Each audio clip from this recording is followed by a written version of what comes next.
सम्मान्य हेमा जी और इस सभागार में एकत्रित आए हुए सभी धर्मेंद्र जी के प्रशंसकगण, आज धर्मेंद्र जी के स्मृति में ये प्रार्थना सभा का आयोजन हुआ है और हम सब बहुत भारी मन के साथ उनके चिर शांति के लिए यहाँ प्रभु को प्रार्थना करते हैं। मेरा धर्मेंद्र जी के साथ कभी व्यक्तिगत मुलाकात नहीं हुआ। मैं पार्टी का अध्यक्ष था तब जब हेमा जी मथुरा से 14 में चुनाव लड़ रही थी, तब उनका फोन आया था कि वो एक पत्र भेज दे रहे हैं, वो पत्र मोदी जी जब प्रचार में जाए तब पढ़ लिया जाए तो उनको अच्छा लगेगा। उनका स्वास्थ्य उनको परमिट नहीं करता है कि धूल और इस प्रकार के वातावरण में वो आकर हेमा जी के लिए प्रचार करें, मगर जिस प्रकार की चिंता वो फोन पर बात कर रहे थे वो एक फॉर्मेलिटी नहीं थी।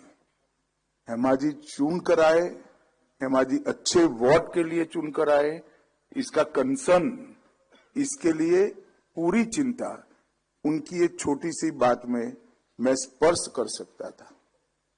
मित्रों, धर्मेंद्र जी को 97 में life time achievement award film fair का मिला और 12 में पद्म भूषण भी मिला।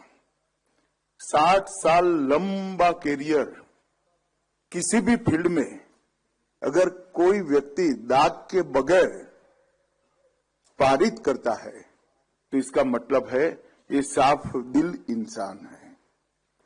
मैं आज यहां न गृह मंत्री के नाते आया हूं, न हेमा जी के संसद में साथी के नाते आया हूं।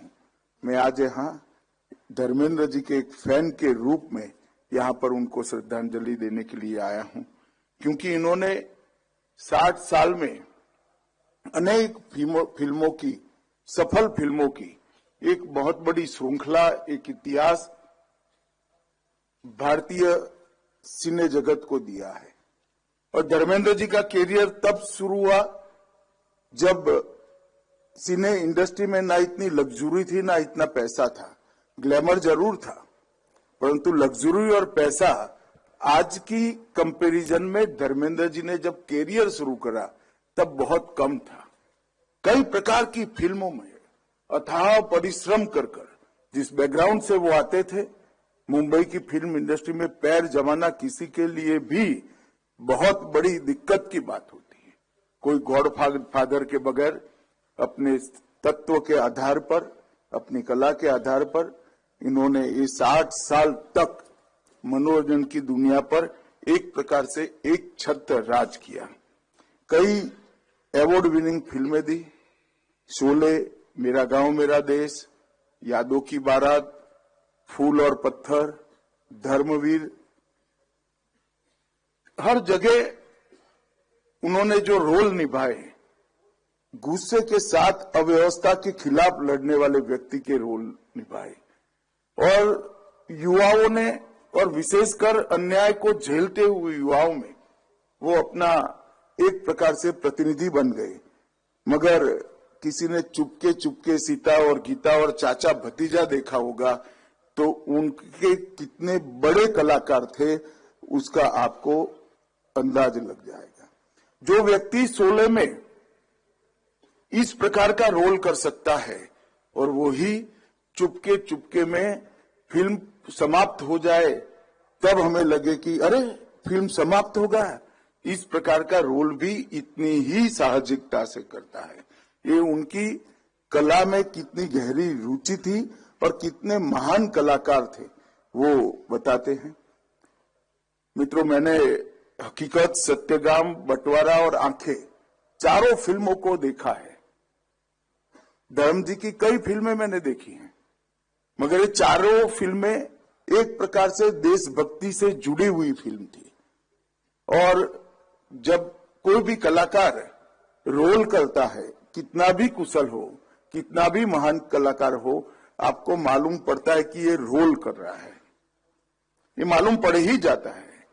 वो पात्र के बहुत नजदीक पहुंच जाता है, मगर पात्र नहीं बन सकता है। वो फिल्म का एक रोल कर रहा है, वो मालूम पड़ता है। मगर ये देशभक्ति की चारों फिल्में, इसमें आंखें तो मैंने कई बार देखी है, उसमें धर्म जी का रोल करते थे तो मुझे लगता है, उस वक्त भी लगता था कि सच्चा देशभक्त व्यक्ति है, ये एक्टिंग नहीं कर रहा है, देश को प्यार करने वाला ये इंसान है। और ये इनकी बहुत बड़ी एक प्रकार से धाती थी। एक भी फिल्म में बहुत बड़ा किसान का बेटा का रोल न करने के बावजूद पूरी दुनिया को मालूम है कि धर्म जी किसान के बेटे थे और धरती को बहुत प्यार करते थे, अपने व्यवहार से, अपने वाणी से, और जो बोलते थे और करते थे इसके बीच में कोई अंतर न होने के कारण एक सरल हृदय के अच्छे इंसान की छवि उन्होंने बनाई। धर्मेंद्र जी का जाना, 90 की आयु में भी जाना, इस देश के लिए, इस देश के सार्वजनिक जीवन के लिए और फिल्म इंडस्ट्री के लिए कभी भी पूर्ति न हो ऐसी क्षति है। और एक रिक्तता धर्मेंद्र जी के जाने से यहाँ पर खड़ी हुई है।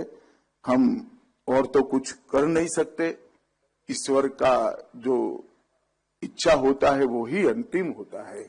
वास्तविकता है कि आज धर्म जी हम सबके बीच में नहीं है।